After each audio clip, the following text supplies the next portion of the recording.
والصلاة والسلام على من كان نبيا وآدم بين الماء والطين وعلى آله الطيبين الطاهرين وصحبه الكرام المتقين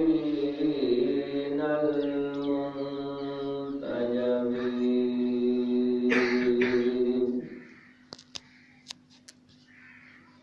وعلى أولياء أمته الكاملين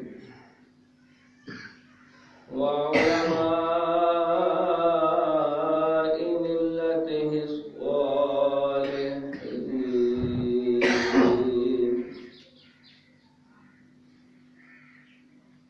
أما بعد فأعوذ بالله من الشيطان الرجيم بسم الله الرحمن الرحيم إن الله يأمر بالعدل والإحسان وإيتاء ذي القربى وينهى عن الفحشاء والمنكر والبغي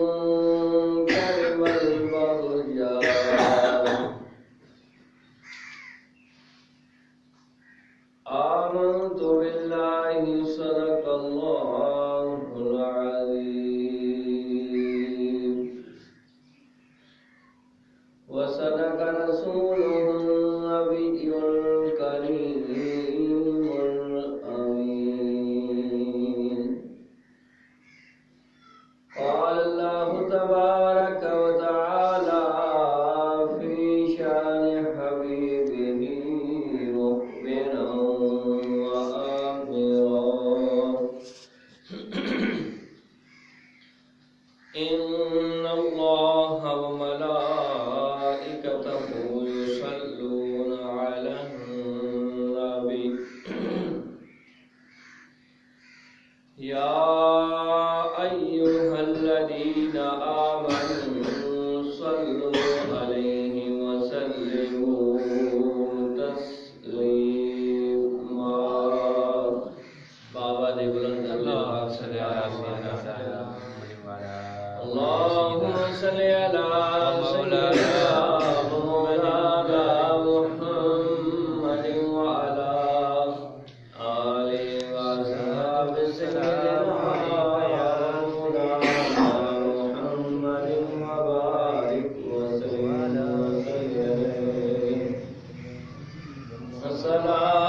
الصلاة والسلام عليك يا رسول الله وعلى آلك وصحابك يا حبيب الله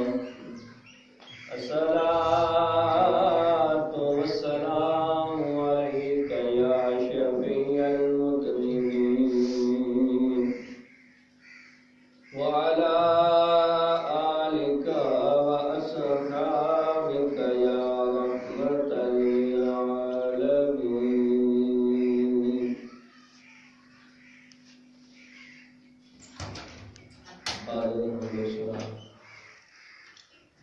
نہایت بھائی والاحترام دوستو بزرگوں عزیز ساتھی میں نے معلوم کے لفظ کی لا رہے تھا قرآن مجید فرقان حمید برہان الرشید میں سے ایک آیت کریمہ کا مختصر سا حصہ تلاوت کرنے کا شرف حاصل کیا ہے۔ دعا گو ہوں کہ رب کائنات ہم سب کو قرآن پاک پڑھنے کی، پڑھ کے سمجھنے کی اور سمجھ کے عمل کرنے کی توفیق عطا فرمائے۔ عزیزان محترم، قرآن لازوال، لا ریب، بے عیب اور شکوک و شبہات سے پاک کتاب ہے۔ جو بندہ اس کو سمجھنے کی کوشش کرتا ہے، جو اس کو پڑھتا جاتا ہے، اس کے ایمان کے اندر ایک عجیب سی لذت، ایک عجیب سی کیفیت، ایک عجیب سا سرور پیدا شروع ہونا جاتا ہے۔ اور جب انسان اس قرآن کو سمجھ کے پڑھتا ہے تو انسان کی زندگی بھی سنور جاتی ہے، اور جب زندگی انسان کی سنورتی ہے تو مالک کے اتنا احسان ہوتا ہے کہ آخرت بھی زندگی کے سنورنے کی وجہ سے آخرت بھی سنور جاتی ہے۔ میں نے جو آیات کریمہ جناب کے سامنے رکھی ہے، مالک لم یزل نے فرمایا اپنی لا ریب کتاب کے اندر، ان اللہ یأمر بالعدل والاحسان وایتاء ذی القربی، کہ بے شک اللہ رب العزت حکم دیتا ہے، امر دیتا ہے، کس کا؟ بالعدل والاحسان وایتاء ذی القربی، کہ مالک لم یزل تین چیزوں کا حکم دیتا ہے۔ پہلی چیز اس میں یہ ہے کہ عدل، دوسری چیز احسان، تیسری چیز ایتاء ذی القربی،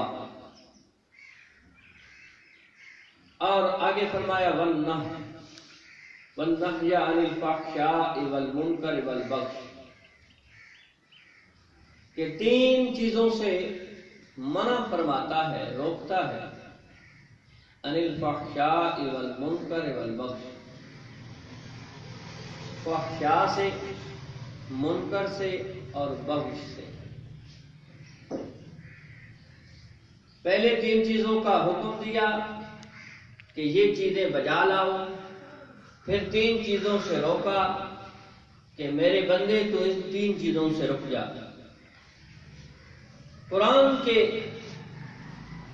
جو موتی ہیں، ہم تو کیونکہ سمجھنے سے قاصر ہیں، ہم نے تو کبھی اس پہ توجہ بھی نہیں کی ہے، ورنہ جو قرآن کا یہ نظم ہے، یہ جو قرآن کے لفظ ہیں، اگر انسان کا تھوڑا سا بھی تعلق، تھوڑی سی بھی لو رب سے لگی ہو، تو جب انسان اس قرآن کو پڑھتا ہے تو رب کا اتنا فضل اور احسان ہوتا ہے کہ دل کے اندر ایک عجیب سی لذت اور کیفیت پیدا ہو جاتی ہے۔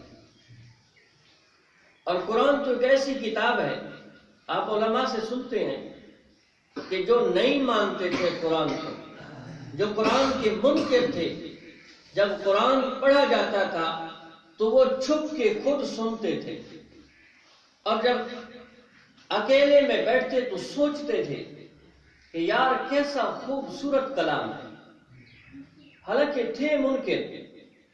اسی آیت کے تحت حضرت اکرمہ، جو ابی جہل کا بیٹا ہے لیکن رب تعالیٰ کے احسان ہے کہ وہ مسلمان ہوا ہے، حضرت اکرمہ رضی اللہ تعالیٰ عنہ روایت نقل کرتے ہیں کہ نبی کریم علیہ السلام نے اس آیت کی تلاوت فرمائی، ان اللہ یأمر بالعدل والاحسان وایتاء ذی القربی وینہی عن الفحشاء والمنکر والبغی۔ جب میرے مصطفیٰ نے یہ آیت کریمہ تلاوت فرمائی تو منکر اسلام، منکر قرآن، نبی علیہ السلام کا سخت ترین دشمن، نبی کریم علیہ السلام کا سخت ترین منکر ولید بن مغیرہ۔ کون ولید بن مغیرہ؟ کہ جس کے 9 عیب میرے رب نے قرآن کے اندر بیان فرمائے، کیونکہ ولید بن مغیرہ میرے مصطفیٰ کا گستاخ تھا، تو وہ ولید بن مغیرہ جو کٹر دشمن اسلام ہے، جو کٹر دشمن قرآن ہے، جو کٹر میرے مصطفیٰ کا منکر اور دشمن ہے، جس کی دل کی شقاوت، جس کے دل کے اندر عداوت اسلام ہے، جب اس نے میرے مصطفیٰ کے لبوں سے یہ آیات کریمہ سنی تو کیا کہتا ہے؟ یبن اخی اعید، حضرت اکرمہ روایت کرنے والے ہیں کہ جب یہ آیت کریمہ میرے مصطفیٰ نے تلاوت فرمائی تو اتنا بڑا منکر، اتنا بڑا مخالف، اتنا بڑا جو جس کے دل کے اندر عداوت اسلام ہے، جس کے دل کے اندر میرے مصطفیٰ کے بارے میں عداوت ہی عداوت ہے، جب اس نے بھی یہ آیات کریمہ سنی تو کہنے لگا یبن اخی اعید، اے میرے بھائی کے بیٹے دوبارہ پڑھو، اے میرے بھائی کے بیٹے۔ یہ مقولہ تھا، جس طرح ہم کسی کو بھتیجا کہتے ہیں تو وہ منکر اسلام کہتا ہے، وہ ولید بن مغیرہ کہتا ہے کہ اے میرے بھائی کے بیٹے دوبارہ اس آیت کو پڑھو۔ جب میرے مصطفیٰ کریم علیہ الصلوۃ والسلام نے فرمایا دوبارہ اس آیت کی تلاوت فرمائی تو وہ حیران ہو گیا اور کہنے لگا یار اس کے اندر بڑی حلاوت ہے، حلاوت یعنی مٹھاس ہے، اس کے اندر بڑی لذت ہے، اس کا ظاہر بڑا حسین و جمیل ہے، اور اس کے اندر بڑی گہرائی ہے، اور اس کی اصل جو ہے یعنی وہ اپنے لفظوں کے اندر جو تعبیر کرتا ہے کہتا ہے اس کی جو اصل ہے وہ بڑی خوبصورت ہے، اور اس کی جو شاخیں ہیں ان پہ پھل لدے ہوئے ہیں، یعنی یہ قرآن کی جو شاخیں ہیں ان پہ پھل ہی پھل ہیں۔ اصل اس کا مقصد اس گفتگو سے وہ ہمیں بتانا کیا چاہتا ہے، حالانکہ ہے منکر اسلام، ہے منکر قرآن، ہے میرے مصطفیٰ کا گستاخ، لیکن جب یہ آیت کریمہ سنی تو کہنے لگا اے محمد علیہ الصلوۃ والسلام اس کا ظاہر بھی حسین ہے، اس کا باطن بھی حسین ہے، یعنی اس کے لفظ جو ہے یہ موتیوں کی طرح پروئے ہوئے ہیں، اور جو اس کے معنی ہیں وہ تو بڑے حسین ہیں۔ اور آخر میں کیا کہتا ہے؟ ما ھذا کلام البشر، کہتا ہے یہ جو تم نے میرے سامنے کلام پڑھی ہے، حالانکہ منکر قرآن ہونے کے باوجود کہتا تھا کہ یار یہ کسی بشر کا کلام نہیں ہے، کسی بشر کا کلام نہیں ہے، کیونکہ اتنے حسین موتی اس کے اندر پروئے گئے ہیں۔ آج ہم تو غافل ہیں نا، ہمیں تو اس کی معنویت کا پتہ ہی نہیں چلتا، ہمیں تو اس کی جامعیت کا پتہ ہی نہیں چلتا، ہمیں تو اس کے حسن کا پتہ ہی نہیں چلتا، ہمیں تو اس کی لذت کا پتہ ہی نہیں چلتا۔ وجہ کیا ہے کہ ہم نے قرآن پڑھنا چھوڑ دیا، اور پڑھتے بھی کیسے ہیں؟ اگر دیکھ کے بھی پڑھ رہا ہے کوئی حافظ جس کو یہ پتہ نہیں کہ قرآن کیا کہہ رہا ہے تو سمجھو اس کا ثواب تو تمہیں مل جائے گا، لیکن جو اس کی روحانیت ہوگی وہ تمہارے اندر کیسے آئے؟ مزہ تو تب ہے جب بندہ آیت پڑھے، اس کا مفہوم، اس کی تشریح، اس کی وضاحت انسان کے ذہن کے اندر ہو تو دیکھو یہ دنیا بھی سنور جائے گی اور آخرت بھی سنور جائے گی، اور پھر جو کیفیت، جو لذت۔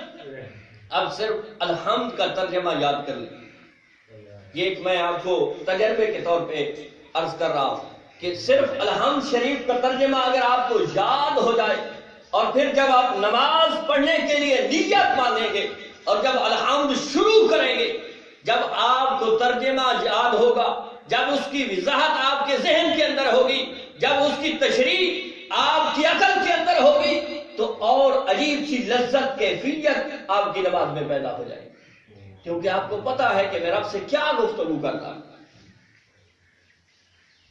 سمجھو وہ ایک صاحب نے بڑی خوبصورت اس کی مثال دی ہے، کہا کہ کسی انسان کا ایک محبوب ہے جس کے ساتھ وہ محبت کرتا ہے، انسان کا ایک بہت پیارا دوست ہے، محبوب ہے، وہ اس کی طرف سے کوئی خط بھیجتا ہے، وہ محبوب اپنے محب کی طرف، اب محب اس کو چوم کے آنکھوں سے بھی لگاتا ہے لیکن اس کو پڑھ نہیں سکتا، اس کو سمجھ نہیں سکتا کہ میرے محبوب نے اس کے اندر لکھا کیا ہے، میرے محبوب نے اس کے اندر پیغام کیا دیا ہے۔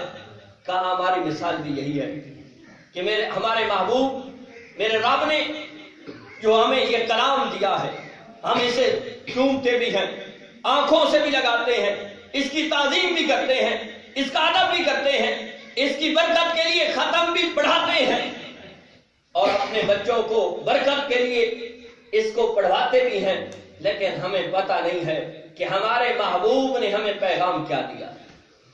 کاش کہ ہمیں یہ پتہ چل جانا چاہیے کہ ہمارے محبوب کی طرف سے ہمیں پیغام کیا ملا ہے، اور جب اس پیغام کا ہمیں پتہ چل جائے گا کہ یہ جو خط آیا ہے قرآن کی صورت میں، قرآن کی شکل میں، ہمارے محبوب نے ہمیں جو خط بھیجا ہے، اگر ہم اس کو پڑھیں، اس کی وضاحت کو اپنے ذہن کے اندر رکھیں، اس کی تشریح کو اپنے دل کے اندر رکھیں، تو یقین مانیں اس قرآن کی ہر آیت پہ جو لذت، جو کیفیت، جو سرور پیدا ہوگا، وہ دنیا کی کسی چیز میں سرور نہیں ہو سکتی۔ تو سنو، میرے مصطفیٰ نے، میرے رب نے فرمایا کہ 3 چیزوں کا حکم دیا ہے، عدل کا، احسان کا، ایتاء ذی القربیٰ کا۔ 3 چیزوں سے روک دیا ہے، فحشا یعنی فوش گوئی سے، فوش کلام سے، فوش فعل سے، اور منکر سے، بغضا سے، یعنی 3 کرنے کا حکم دیا ہے اور 3 سے رک جانے کا حکم دیا ہے۔ اب عدل کیا ہے، انصاف کیا ہے؟ عدل یہ ہے کہ جو حکم میرے رب کی طرف سے آیا ہے، رب تعالیٰ کے ساتھ ہم نے اگر عدل کرنا ہے تو جو معاملات ہمارے رب کے ساتھ ہیں ان کے اندر عدل یہ ہے کہ اس نے ہم پہ نماز فرض کی ہے، تو عدل ہمارا رب کے ساتھ عدل یہ ہے کہ ہم فرض نماز ادا کریں۔ اس نے ہم پہ روزہ، حج، زکات یہ چیزیں جب فرض کی ہیں، اور اگر ہم صاحب استطاعت ہیں تو زکات بھی دیں، یہ عدل ہے۔ ہم صاحب استطاعت ہیں تو ہم حج بھی کریں، یہ عدل ہے۔ اور اگر ہم ٹھیک ٹھاک ہیں، صحت تندرستی رکھتے ہیں، تو اس کے روزے بھی رکھیں، یہ عدل ہے۔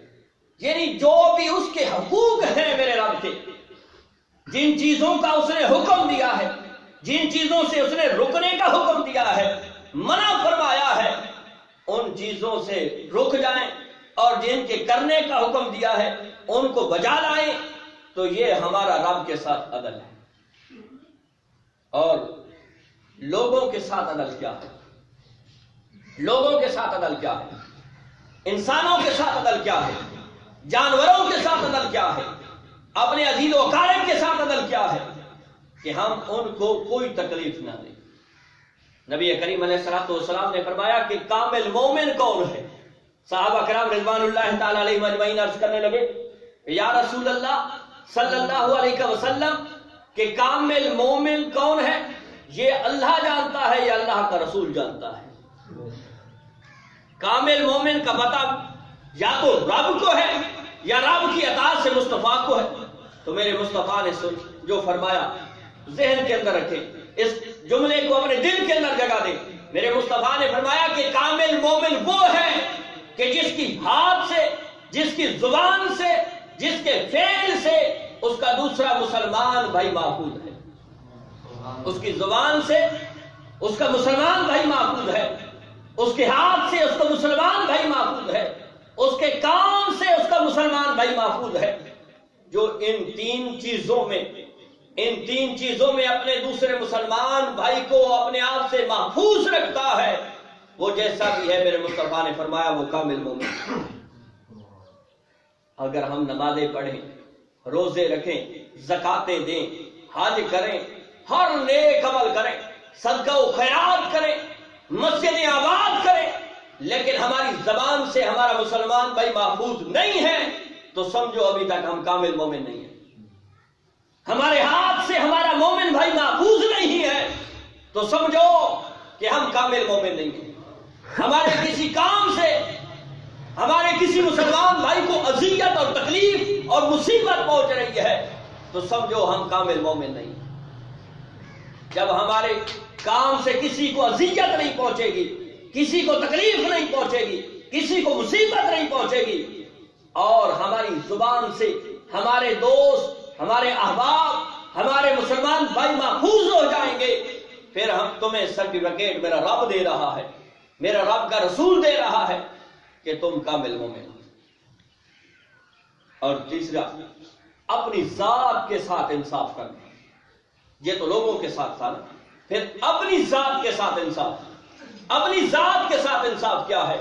اپنی ذات کے ساتھ انصاف یہ ہے کہ جو انسانی رب نے انسان کو شرف دیا ہے، انسانی شرف ہے کہ ہر مخلوق سے بہتر جو مخلوق بنائی ہے وہ انسان ہے.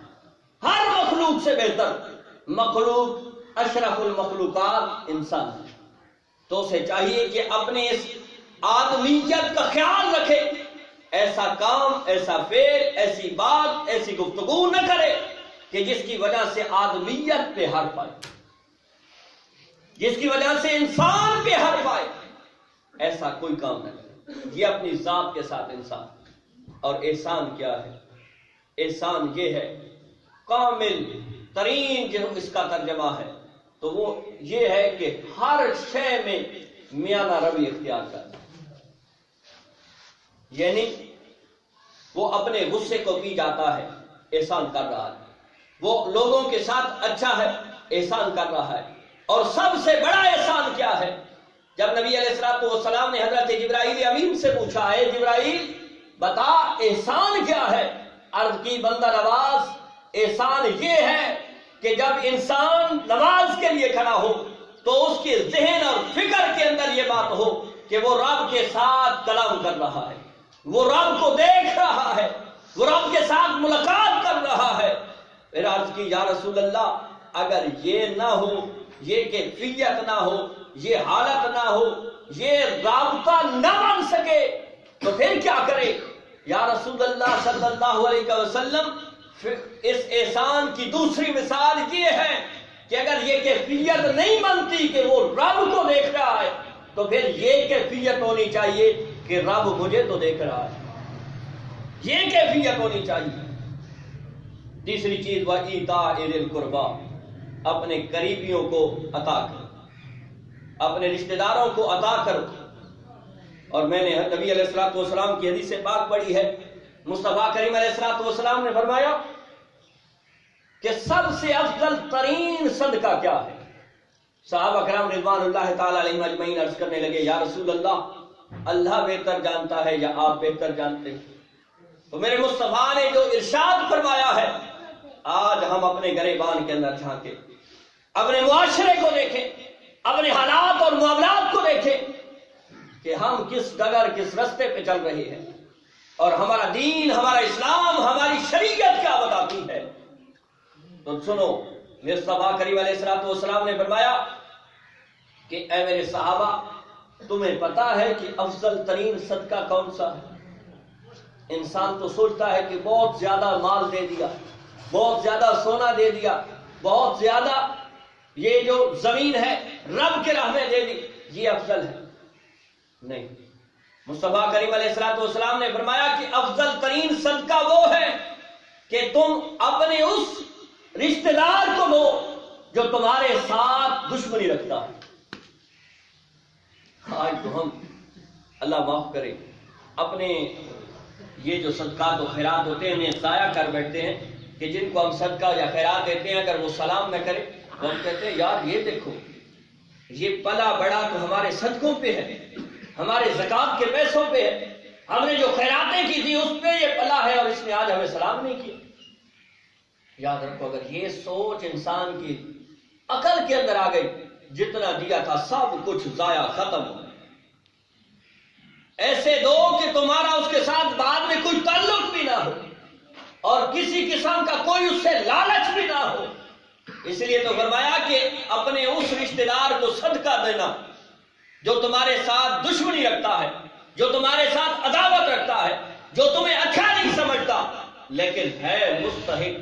اس رشتہ دار کو صدقہ دینا دنیا کے سب صدقوں سے افضل ترین صدقہ یہ ہے۔ آج ہم سوچیں، ہم تو دیتے ہیں کہ جب بھی صبح ہو، شام ہو، رات ہو، دن ہو، کہ ارے اس کو صدقہ دیں گے، جب بھی بلائیں گے وہ بھاگ کے آ جاتا ہے۔ اور وہ بھی غریب کیا کرے، سوچتا ہے یار زکات دے دیتا ہے، صدقہ دے دیتا ہے، خیرات دے دیتا ہے، اگر اس کے بلانے پہ میں نہ گیا تو یہ مجھے نہیں دے گا۔ وہ تو غریب ہے، وہ تو تنگ دست ہے، اس کی تو مجبوری ہے، وہ تو لاچار ہے، لیکن ہم جو دے رہے ہیں، اگر ہمارے فکر کے اندر، سوچ کے اندر، عقل کے اندر، دماغ کے اندر صرف ہلکی سی یہ بات بیٹھ گئی کہ ارے اسے ہم دیتے ہیں، اس سے سلام کی توقع رکھنا، سب کچھ ضائع، ختم۔ جس کو دو پھر اس سے کسی چیز کی توقع، طمع اور لالچ نہ رکھو، سلام کا لالچ بھی نہ رکھو، بلکہ کوشش کرو کہ اس سے کنارہ کش رہو کہ کہیں تمہاری وجہ سے اس کی عزت نفس مجروح نہ ہو، کہ بار بار دوبارہ اس کے سامنے آنا کہ یار یہ مجھے سلام کرے گا، اور وہ بھی مجبوری کی وجہ سے سلام کرتا ہے، تو کوشش کرو اس سے دور رہو۔ فرمایا 3 حکم ہیں، عدل انصاف کرو، احسان کرو، رشتہ داروں کو عطا کرو، وَيَنْهَىٰ عَنِ الْفَحْشَاءِ وَالْمُنکَرِ، اور 3 کاموں سے رک جاؤ، فحش گوئی سے، گندے کلام سے، گندے کاموں سے، گندی محفل سے، گندے لوگوں سے اپنے آپ کو بچا لو۔ میرا رب فرماتا ہے کہ فحش چیز سے رک جاؤ، والمنکر، اور رب کے احکام کی نافرمانی سے رک جاؤ۔ جو میرے رب نے احکام ارشاد فرمائے ہیں ان کو بجا لاؤ، ان کا انکار نہ کرو، ان کی مخالفت نہ کرو، اور والبغیا، اور رب نے جو ایک حد بنائی ہے، ہمارے لیے حد کیا ہے؟ شریعت ہے۔ اب نماز، شریعت کیا کہتی ہے کہ نماز سے پہلے وضو کرو، وضو سے پہلے استنجا کرو، استنجا سے پہلے اپنے آپ کو پاک کرو۔ یہ ایک شریعت نے ایک رستہ بتایا ہے، ایک طریقہ بتایا ہے۔ اب اگر کوئی آ کے ویسے ہی نماز کی نیت کر لے تو کیا اس کی نماز ہو جائے گی؟ نہیں،